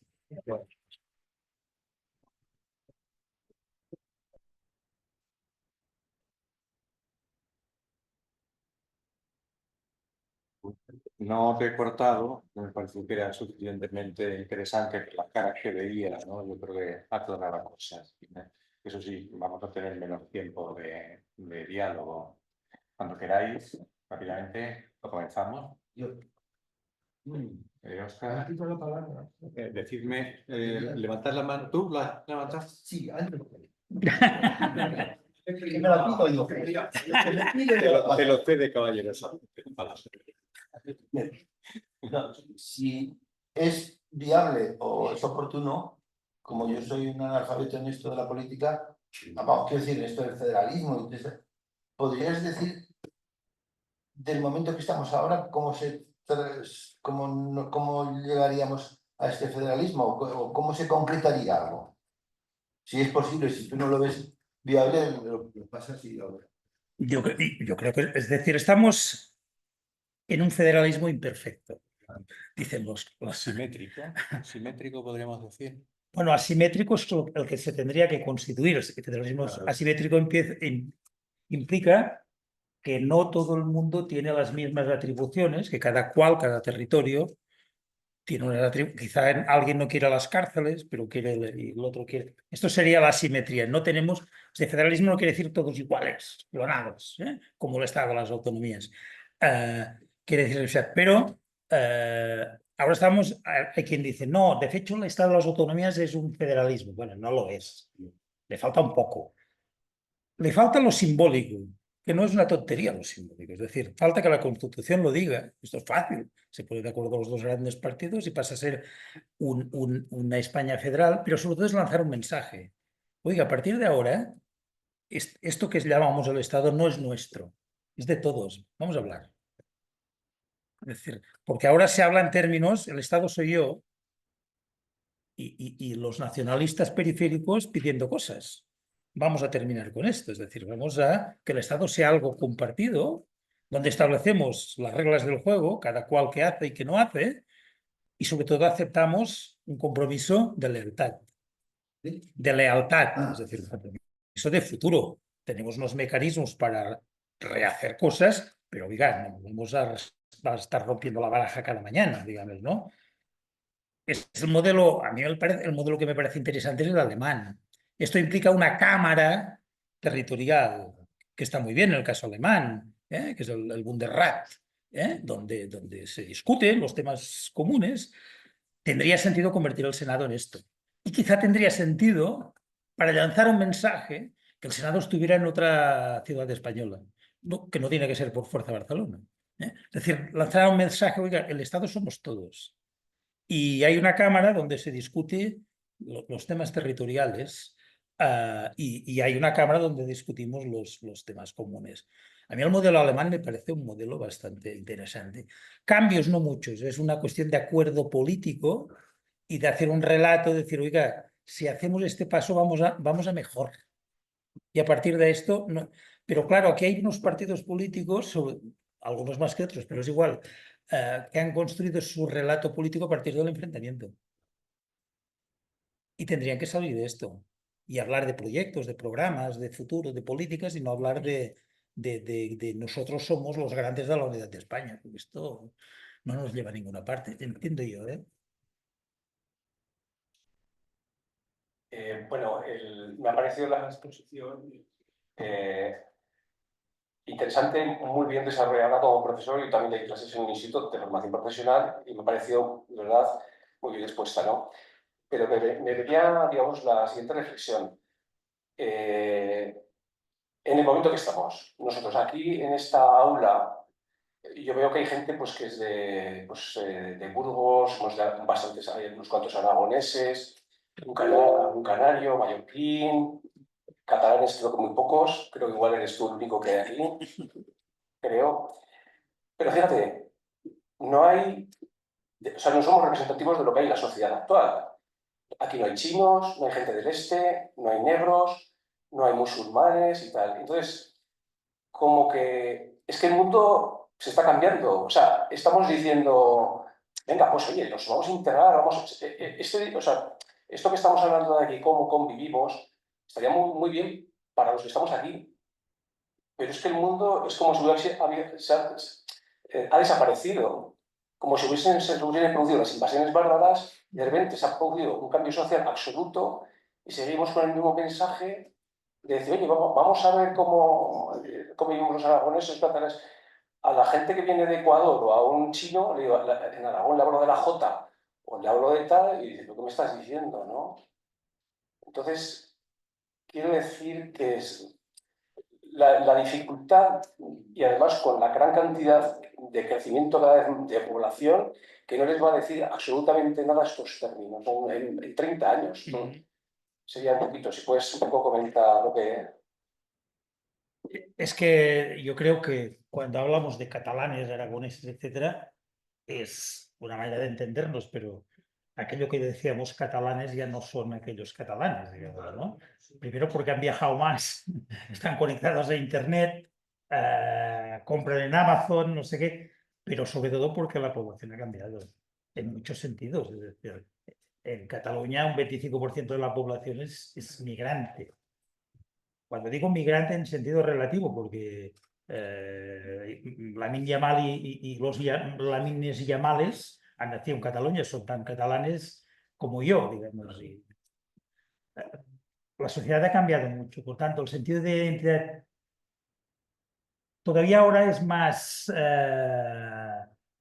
extraño definir como catalán lo que se ha definido toda la vida, porque hay rumanos, ¿no? Hay gente que con otros planteamientos, por tanto el catalán de toda la vida ya no existe este catalán, ¿no? Por tanto tenemos que hablar de identidades diversas, complejas, superpuestas, no sé, es decir, lo más catalán tradicional que hacen algunos que escriben a Cataluña es el del Barça, pero digamos, evidentemente ni incorporan el folclore ni...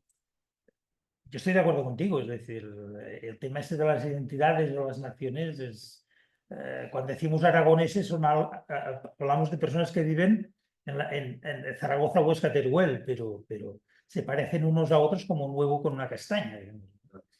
Por lo tanto, tenemos que aceptar, estoy contigo, es decir, que somos una sociedad absolutamente diversa, que lo que nos definía tradicionalmente ya no nos define y que, por tanto, tenemos que construir nuestro mundo, digamos, nuestros elementos compartidos a partir de valores.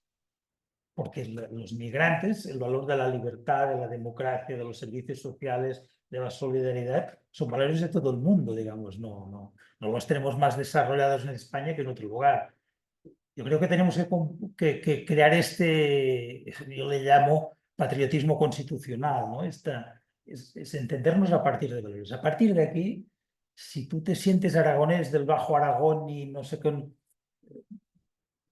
es en el mejor sentido, es folclórico, es decir, no, porque en el Bajo Aragón hay gente que se siente aragonés de toda la vida y hay gente que ha estudiado en Harvard, digamos, ¿no? Y por tanto son diferentes. Yo creo en el valor de la diferencia. Que perdemos cosas ancestrales. Sí, claro, las cavernas también las perdimos, por suerte, digamos, ¿no? No sé, me parece más lo que podemos ganar que lo que podemos perder. Me encanta esto que dices. Me encanta lo de... Y lo que nos une sean los valores. Simplemente eso. Me ha pisado la pregunta, Gloria, pero nada, yo la verdad es que me ha encantado la exposición desde el punto de vista histórico, ha sido extraordinaria, salvo algunos matices, efectivamente, pero eso no desluce. Le agradezco la explicación, efectivamente, de cómo se ha intentado conformar la nación o el Estado en España en situaciones mucho más complicadas, como ha dicho, frente a Francia y frente a Alemania o frente a Italia, ¿no? Pues nos pilla la guerra de la paz de Westfalia en el 1648, el declive del imperio, en el 1700 el problema de la guerra de sucesión, en el 1800 la invasión francesa que destroza el país. Luego, efectivamente, cuando se funda Alemania e Italia en 1870, nosotros estamos en plena Primera República, es decir, no ha habido casi, podríamos decir, oportunidad frente a otros y siempre ha sido cuesta abajo, ¿no? Efectivamente, entonces, todos los movimientos de construcción han sido a la contra, porque ha sido muy difícil. Efectivamente, eso lo ha explicado perfecto. Eso, desde el punto de vista, podría ser incluso una oportunidad, es decir, no se ha podido hacer, ¿por qué no se puede hacer? Es decir, esa tercera posibilidad española, pues podría ser, ¿no? Está muy complicado, esa es la verdad. Está muy complicado porque, efectivamente, igual podría haber sido mejor que se hubiera hecho de la manera que hubiera sido, pero está por hacer y eso puede ser una oportunidad. Y la pregunta mía que me ha pisado Julián es, efectivamente, es el tema del federalismo. Yo no entiendo, perdón, la manía con el federalismo, es decir, y eso que lo he estudiado mucho, etcétera, ¿no? ¿Realmente estamos en un Estado federal? ¿No le hemos llamado así? Cuando, por ejemplo, yo estudiaba en Alemania, ellos consideraban que la palabra autonomía, región, correspondía muy parecido a lo que eran los Länder. Y ellos decían que los Länder tenían menos atribuciones, menos competencias que las competencias que tienen cualquiera de nuestras regiones. De hecho, estamos en un estado que lo llamamos regional, pero podríamos haberle dicho efectivamente federal. Y me ha gustado la explicación que has dado, es que lo has centrado en una cuestión nominalista, porque efectivamente la Constitución incluso es asimétrica. Estoy pensando en el País Vasco y en Navarra, en determinadas cuestiones, es decir, el 151 permitía un desarrollo de determinadas comunidades autónomas que luego se cambió, es decir, es una constitución que le llamamos autonómica porque no se le quiso llamar federal. Si la cuestión es nominal, que yo no lo creo, a mí me da la sensación que no es nominal, y los alemanes nos explicarían, como has explicado muy bien, que falta la lealtad constitucional de aquellos que dicen que quieren ser federales, porque sin esa lealtad no se puede construir el federalismo, pero si es una cuestión nominal sería más fácil. Yo creo que no es tan fácil, que no es una cuestión nominal. A mí me da sensación que nos llamemos a España un país federal, aunque de facto la Constitución así lo hace. Es decir, luego al final es cubrir de competencias las regiones, es decir, ¿no? Es que los estados o que los estados federales puedan hacer determinadas cosas. Bueno, pues es que lo que pueden hacer los estados de los Estados Unidos es diferente de lo que puede hacer un Land en Alemania. Es decir, que me da la sensación, insisto, de que cuando se habla de un estado federal lo somos de facto, pero que, insisto, no creo que sea la solución, aunque se insiste en que simplemente cambiar por federal, me parece que hay algo más. Esa era la cuestión. Yo creo que hay algo más, que lo que es en el terreno de lo simbólico. Creo que lo simbólico es un poco importante. Es decir, una cosa es un sistema autonómico donde una determinada concepción de Estado hace unas concesiones a las periferias, y otra cosa es un acuerdo global en el cual se establecen las normas de convivencia y de funcionamiento y de gobernanza. Esto es simbólico solo, sí, pero tiene una cierta importancia, porque la lealtad la puedes exigir desde este punto de vista, no desde la concesión. Por lo tanto, cambio fundamental, yo creo que es simbólico, pero el tema del Senado sí que es importante. Pues tiene que haber una cámara donde discutir todos estos temas. Solamente una cosa, el Bundesrat y el Bundestag están en Berlín. Solamente el Sí, Bundesrat sí. y el Bundestag están en Berlín. Sí, pero digamos, en Chile el Congreso y el Senado están en ciudades diferentes. Quiero decir, yo no considero que esto sea fundamental. El Senado puede funcionar fatal en Barcelona y magníficamente en Madrid. Antes estaban en Bonn. Hay dos palabras pedidas, José Miguel Pina y yo. Perdón, preguntar. No, primero él, luego tú. No sé, bueno, bien, no tengo nada que preguntarte. En todo caso, decirte que yo estoy totalmente de acuerdo. Me considero un federalista, ¿no? Creo que es el derecho a la diferencia sin diferencia en los derechos, ¿no? Y que es dar un paso. Un Estado federal es un Estado compuesto por vecinos. Y un Estado no sé qué es inquilinos, que no es lo mismo. Es un aspecto y un concepto fundamental en la Constitución. No es ser inquilino a ser vecino. Ser de prestado, que es el concepto de autonomía, que es que eres un prestamista. Yo también soy aragonesista y soy aragonés. No me importa la Jota ni la Virgen del Pilar, sinceramente. Me importa que Aragón haya empleo, haya sanidad, haya educación y haya que venga quien quiera. Somos 47.000 kilómetros para 1.300.000 habitantes, de los cuales 300.000 estamos jubilados. Y otros 300.000 son de 0 a 30 años. Caben millones. Pues que vengan. Y eso es el Aragón. Un país donde la sanidad, el empleo y la educación sean el fundamento, la identidad que se tiene o se construye. Nada. Yo solamente es como una pregunta. ¿A quién le interesa un proyecto compartido? para que algo sea posible, yo estoy en China. ¿No me oís? Sí. Para que algo sea posible tiene que interesar a quien de algún modo articula que las cosas ocurran en este ámbito del que estamos hablando. Entonces, interesa, y a quién interesa que en este espacio país de España haya un proyecto compartido, porque mi sensación es que a quien ostenta el poder a nivel político no parece, en general, y a las poblaciones que vienen por todo lo que se está diciendo, porque lo emocional va pesando, porque las redes sociales existen, porque lo de pensar es algo que está en decadencia, porque entonces como que no, o sea, como ejercicio intelectual de pensamiento y de creatividad mental y de, bueno, soñar sobre lo bonito y lo deseable, estupendo, y sobre la parte histórica también estupendo. Pero desde la intención de encontrar mecanismos para que los símbolos y las banderas y los crecimientos que está habiendo en este momento en España vayan en una dirección de proyecto compartido, me falta algo que me encantaría yo también.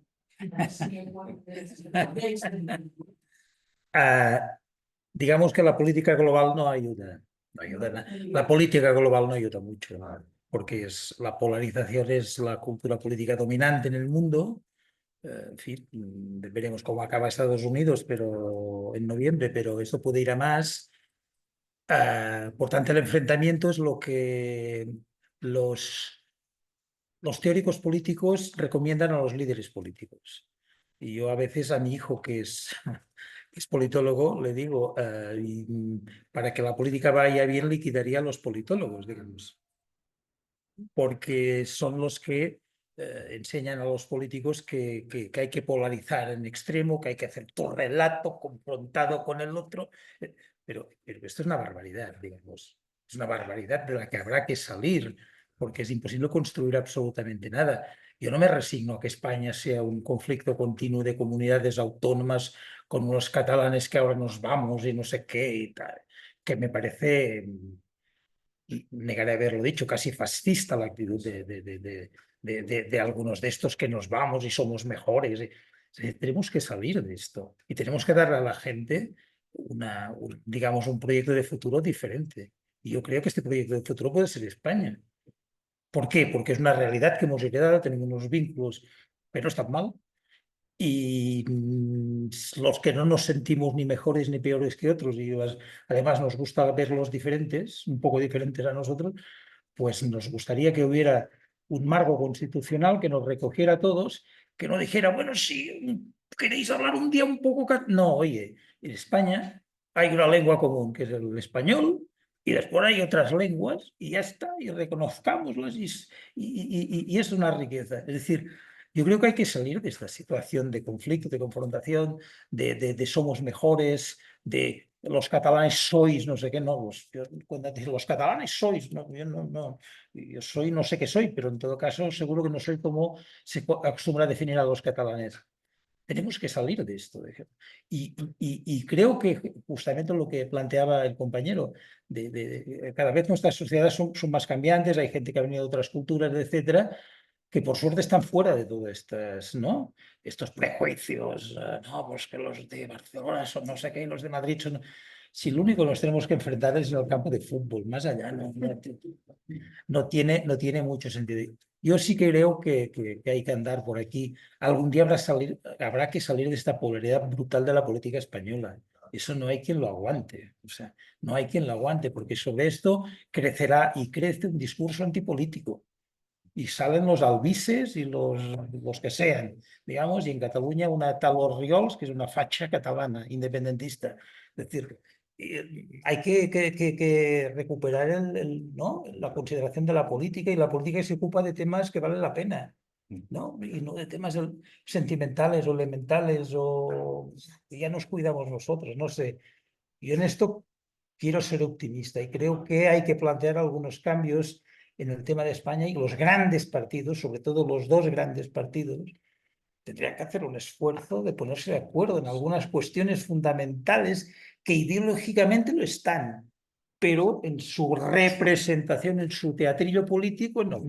Entonces, esto es lo que pero yo creo, soy optimista, yo creo que serán cosas, porque si no, aparecerán otros independentistas, otros... Esto es el cuento de nunca acabar, no sé. Es que yo sé que fuera de Cataluña habéis sufrido mucho el tema del independentismo catalán, pero ni os imagináis lo que hemos sufrido en Cataluña. Esto es insoportable. Es decir, Sí, sí. estamos pendientes de que haya un gobierno nuevo para que cierre ya, digamos, el libro este que llevamos 12 años, esta historia. Hemos perdido 12 años. Hemos perdido 12 años. Es mucho tiempo. Y, bueno, vamos, decir algo más, ¿no? En el País Vasco, por ejemplo, yo creo que los vascos han sufrido el terrorismo vasco, aunque no a lo mejor directamente en muertos, pero en pérdida de libertad y de otros aspectos también han perdido mucho, ¿vale? Y yo creo, voy a lo vasco también por una cuestión. Hay un economista vasco, hermano de uno que mató la ETA, se llama Miquel Buesa, decía, él mismo plantea que hay una cuestión de intereses tremenda, ¿no? Y él lo llama el pufo vasco, no el cupo vasco, sino el pufo vasco, ¿no? Entonces yo creo que desarmar intereses, desarmar privilegios, racionalizar la política es algo necesario. Yo creo que supongo hay mucha gente que piensa diferente, pero yo creo que el tema vasco no está substanciado. Es decir, que el tema vasco no está, digamos, no está resuelto. Lo digo en el sentido de que tiene para mí, una falsa normalidad. Es decir, el mirar hacia otra parte durante 30 años por parte de una buena parte de la sociedad vasca, mientras había gente que estaba expuesta a que la asesinaran, todo esto no está substanciado. Yo soy muy del libro Patria de Aramburu. Creo que define bien esta doble moral. Yo creo que la sociedad vasca actual hace como que esto no ha existido, pero algún día habrá que substanciar un poco todo esto, porque no es lo mismo ser víctima que ser verdugo. Y no digo que haya que pasar cuentas, digo que la sociedad tiene que aceptar que no se comportó adecuadamente.